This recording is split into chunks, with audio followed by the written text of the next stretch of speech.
Graham tapped his pen twice against the conference table and smiled. "It's just paperwork," he said. He slid the folder toward me the way he always did, like the outcome was already decided before either of us sat down. A yellow sticker sat on the top page, the letter sign here pressed flat with his thumb, the way he pressed every sticker himself so I would never have to search for the line. I looked at the sticker instead of his face. Then I looked at my hand. My ring turned once between my fingers before I answered him with silence, the metal catching the fluorescent light for half a second and nothing more. For years this was our rhythm, worn smooth the way a stair gets worn smooth by the same foot landing in the same place. He brought documents to the kitchen table on Sunday mornings, to hotel rooms after long flights, to the back seat of the car on the way to dinners we were already late for. Tax optimization, he called it, every single time, the phrase so familiar it had stopped meaning anything at all. I signed because he asked, and because asking felt like trust, and because I had not yet learned that trust without the right to verify is just obedience with better lighting and a nicer ring on the hand that holds the pen. At a family dinner 2 years earlier, he laughed and told his cousins I never read contracts, that I signed whatever he put in front of me without so much as a glance at the numbers. The table laughed with him, forks pausing over half-finished plates. I laughed too, because the alternative was making everyone at that table uncomfortable over a joke that was not really a joke, and because I had already decided, somewhere quiet inside myself, that this was not the hill worth dying on.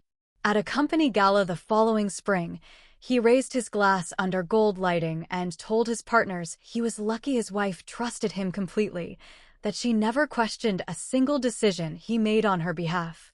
Everyone at the table nodded like he had said something generous about me, something worth admiring. Nobody in that room asked what completely was quietly covering for, and I did not offer to explain it either. I said nothing that night. I turned my ring, slid it off, and put it back on before the toast even finished, my hand moving under the table where no one could see. Nobody noticed. I was already learning the habit of thinking before my hand moved, though I would not have called it a habit yet, only a small comfort, a private motion that belonged to no one but me. Now, in this conference room, he was doing it again. Same pen, black, the cap worn smooth from years of his own thumb running over it. Same 2 taps against the wood, a rhythm he probably did not even know he repeated. Same folder, thicker this time, with 3 yellow stickers instead of 1, marking 3 separate places where his signature and mine were both expected before the day was finished. He held the pen out to me across the table, capped end first, the way he offered it every single time he wanted something signed quickly and without conversation. I did not take it. I turned the ring again, slow, deliberate, and set my hand flat on the table beside the folder instead of on top of it. He noticed the pause.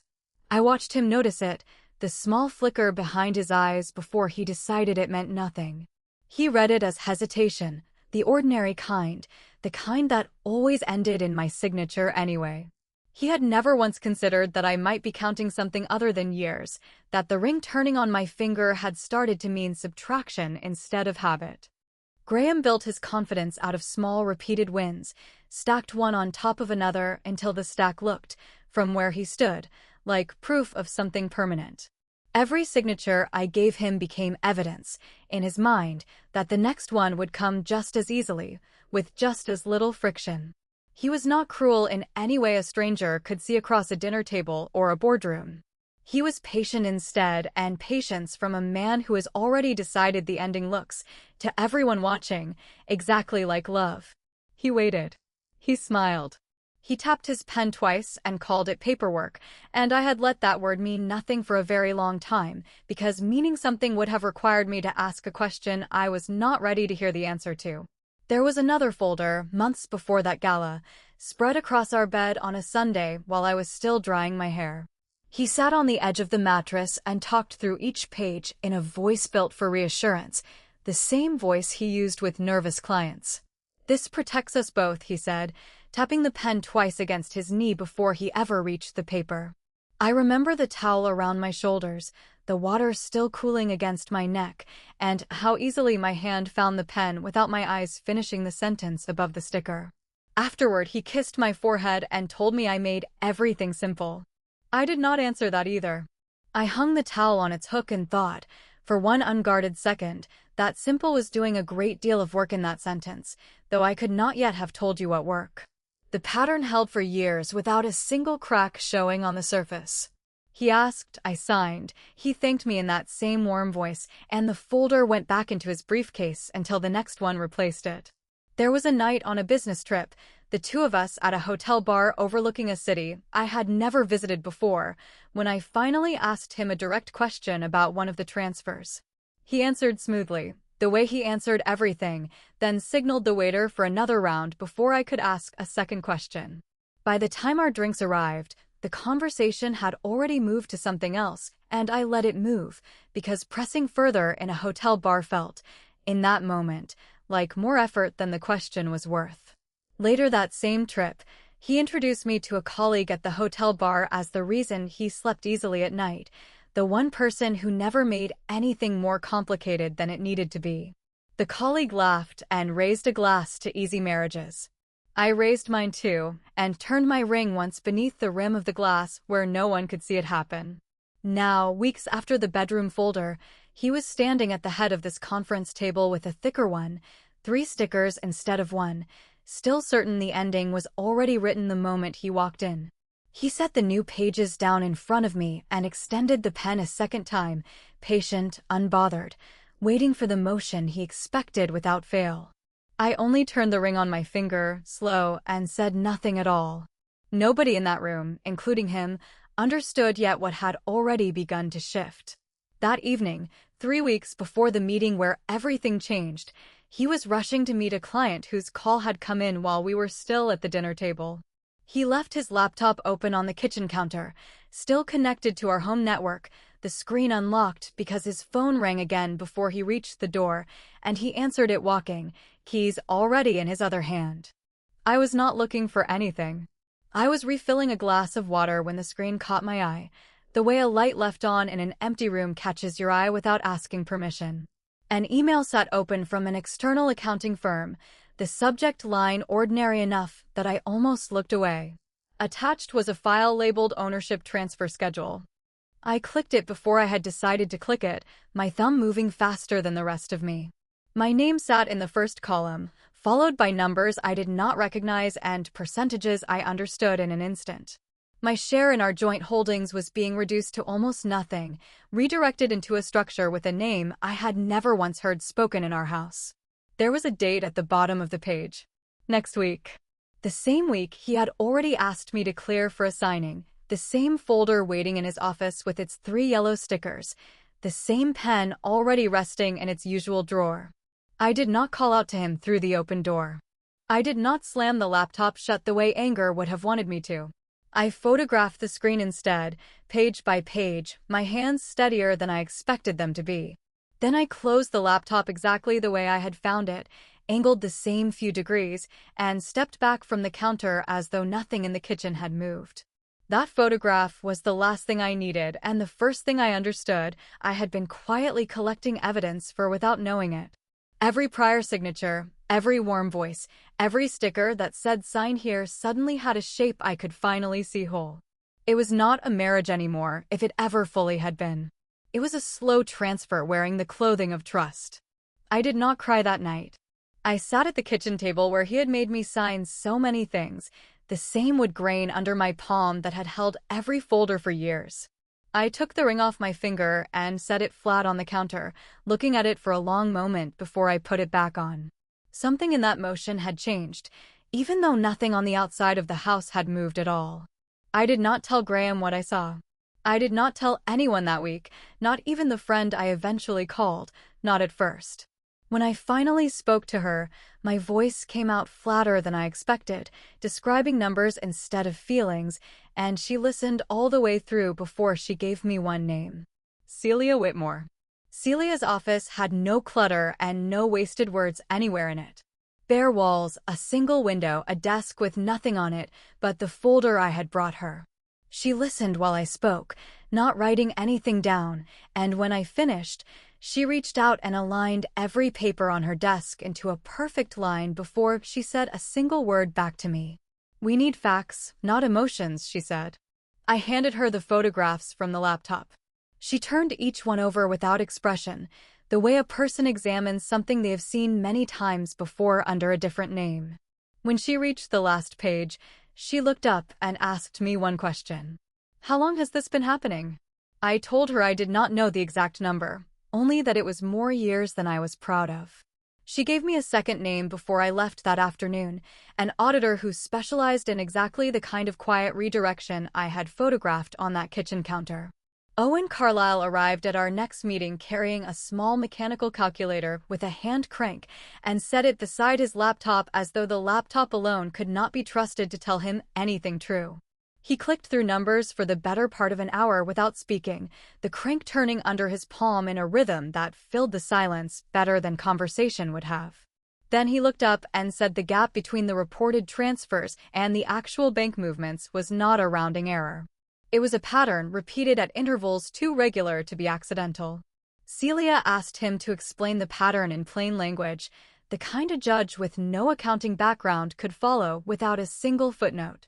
Owen turned his laptop toward her and walked through 3 separate transfers, each one timed to land days after I had signed something Graham described as routine. The word routine had never once been an accident, he said, tapping the crank of his calculator once for emphasis. I asked Celia, that same afternoon, what would happen if we were wrong, if the pattern turned out to be nothing more than a careless accountant somewhere down the chain. She aligned the papers on her desk before answering, the way she always did, and told me the filing itself would tell us within days whether it held up under scrutiny. If it did not hold, she said, we would know before Graham ever suspected we had looked. It held. Within a week, Owen produced a second set of figures that matched the first, drawn from an entirely different source. An old vendor invoice Graham's own office had filed years earlier without noticing what it revealed when placed beside the newer paperwork. I began moving that same week, quietly, without telling Graham anything had changed at home. I opened an account at a bank we had never used together, signing the paperwork with a personal email address he did not know existed, one I had created the same night I photographed his screen. I accepted a position at another company the following month, one that offered relocation support. The apartment I rented came through that same program, on a corporate account Graham would never see. Celia reviewed the lease herself, aligning the pages first, before I signed it. I gathered digital copies of every document Graham had ever asked me to sign, scanning each one into an encrypted archive with a timestamp Celia's office could verify later. I retained 3 attorneys instead of 1, communicating through a secure portal Graham never knew existed, with 2 others reviewing every filing Celia led. I visited the new apartment once before the lease began, standing alone in the empty rooms while the relocation coordinator waited outside with a clipboard. There was no furniture yet, only the key turning in my hand the same way the ring turned on my finger. I stood at the window for a long moment, looking out at a street Graham had never walked down, and felt something settle in my chest I did not yet have a name for. Graham began to feel something was different before he could name what it was. I stopped asking questions before signing anything he handed me. I stopped agreeing immediately, the way I always had. I stopped disagreeing outright too, and that unsettled him far more than refusal ever could have, because refusal was at least a shape he recognized. He started checking whether I was home when he called. He started asking who I had been talking to, why I was late leaving the office, whose number kept appearing on the call log at odd hours of the evening. I answered him plainly each time, giving him just enough truth to end the question without giving him the shape of what the truth actually meant. One night he stood in the kitchen doorway and asked outright if something was wrong between us. I turned the ring on my finger, slow, and told him nothing was wrong, that a little more time wouldn't settle. He accepted that answer the way he accepted every answer I had ever given him, without checking it against anything. Another night, he came home holding my phone, which I had left charging on the counter, and asked why an unfamiliar attorney's name kept appearing in my call history. I told him it was related to the new position, contract review, nothing worth explaining in detail over dinner.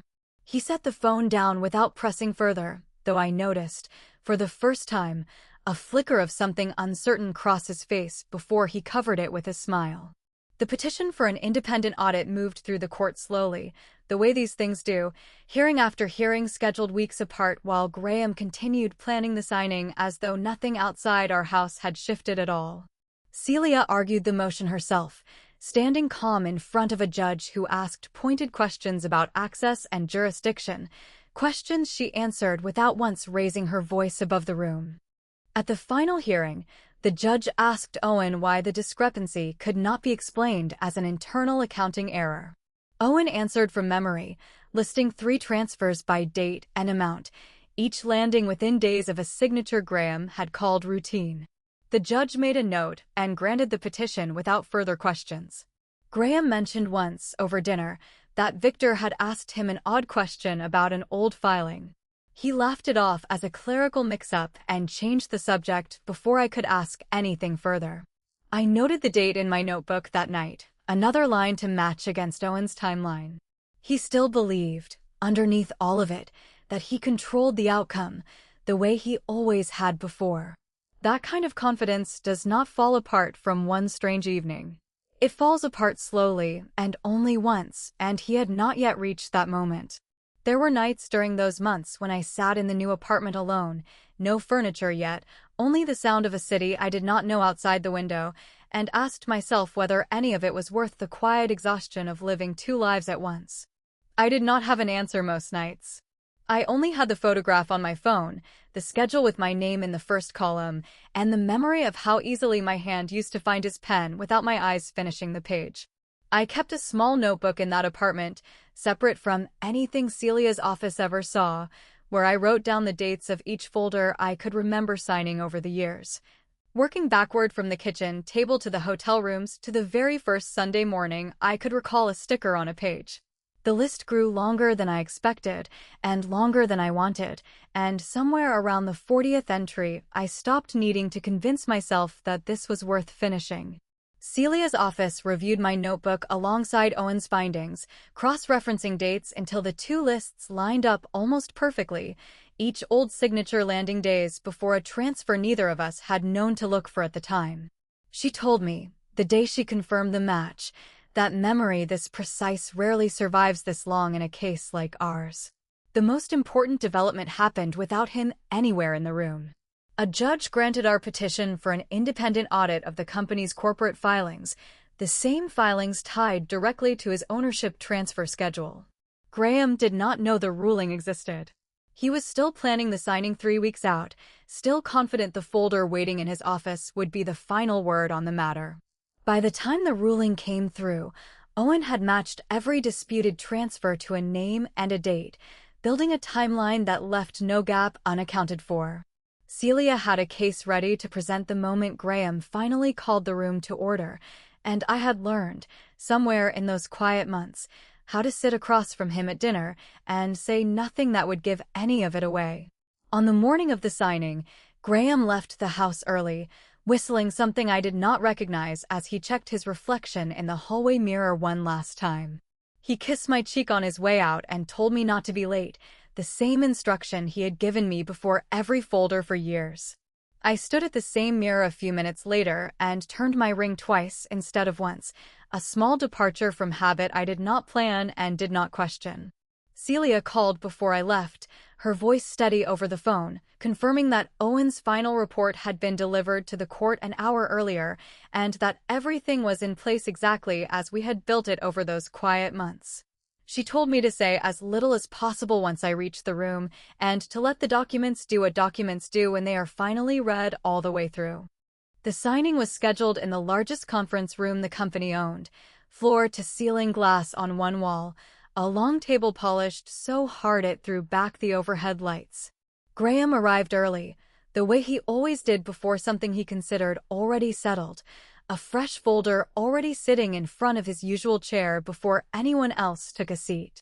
Victor Sloan sat near the head of the table, checking his watch out of habit rather than urgency, the way a man checks a watch when the outcome has never once gone against him. Naomi Briggs, the company's corporate counsel, sat across from him with a folder of her own, her fingers resting near the frame of her glasses without quite touching them yet. Bank representatives filled 2 more chairs along the near wall. Several board members sat further back, present because the transfer required their formal acknowledgement before it could move forward. Helen, Graham's mother, sat near the window, one hand resting at her throat where her pearls caught the light every time she shifted. I sat where Graham expected me to sit, in the chair reserved for a wife signing away what she did not yet officially know on paper that she was losing. Graham stood, uncapped his pen, tapped it twice against the table, and reached for the folder in front of me. "It's just paperwork," he said again, the same words, the same rhythm, as if repetition alone could make it true one more time in front of this many witnesses. The doors opened before he could set the pen back down. Celia walked in first, unhurried, her heels quiet against the floor, followed by 2 more attorneys and Owen, who carried his laptop under one arm and his mechanical calculator in the other hand, the crank catching the light the same way the table did. Celia did not raise her voice at any point. She stated, calmly, that the signing could not proceed until the results of an independent audit had been reviewed by everyone currently in the room. She placed a single folder on the table and aligned it with the edge, the same habit she always had, and only then did she continue speaking, laying out the court's ruling in plain, unhurried sentences. Owen connected his laptop to the room's presentation system without asking permission from anyone at the table, the screen brightening before anyone could object. Diagrams filled the screen, tracing money through shell companies and reworded ownership structures that had never once appeared in any statement sent to me across all those years. He clicked through the findings without raising his voice either, letting the numbers on the screen speak for themselves one line at a time. Naomi reached up and touched the frame of her glasses, the small gesture she made only when something in front of her had gone wrong. She admitted, quietly, that certain documents in the company's own files did not match the versions originally filed with the board years earlier. It was the kind of admission that could not be walked back once spoken aloud in a room full of witnesses. Graham turned toward Naomi and asked her, directly, to correct the record in front of everyone watching. She touched the frame of her glasses again and said, quietly, that she could not correct a record that had never been accurate to begin with. Her voice did not rise, and that, more than anything said before it, seemed to land harder on him than shouting would have. Graham then turned to the bank representatives and asked them to proceed with the transfer regardless of the audit, insisting the ruling changed nothing about the underlying agreement. The senior representative shook his head once and said the bank could not move forward on any transfer currently subject to independent review, regardless of what either party preferred. He closed his folder as he said it, the decision already made before Graham finished his sentence.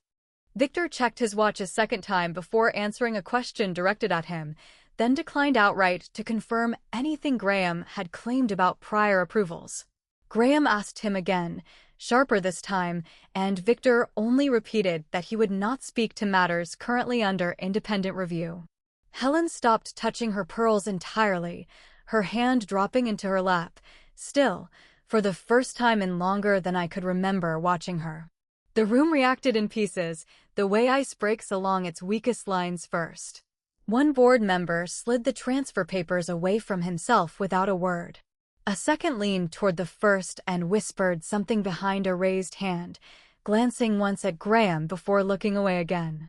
A bank representative closed his folder without being asked to, then quietly slid it back into his bag as though distancing himself from the paperwork entirely. The secretary taking minutes stopped writing and waited, pen suspended above the page, for someone to tell her what belonged in the record. 2 board members asked, formally, that the session be suspended until the audit could be reviewed in full by outside counsel.